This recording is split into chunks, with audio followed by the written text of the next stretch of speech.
अखन हम आबि गेल छी मधेपुर ठेरा।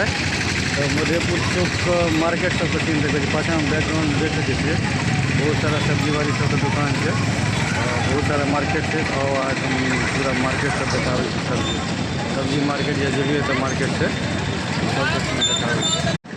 ई मधेपुर के मेन जगह छै जतऽ हम झंझारपुर से उतरै छी बस से। जगह छै एतऽ से अहाँके जे छै से पूरा जे छै से मार्केट लागल छै। इमहर अहाँ देख सकै छियै सब्जी वाली सब बैठल छै। मधेपुर मार्केट के सीन छै, बहुत फेमस, बहुत बड़ा मार्केट छै। और आगाँ हम और अहाँके देखबै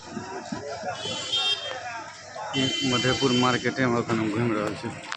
ई सब सबटा मधेपुर मार्केटे के सीन छै।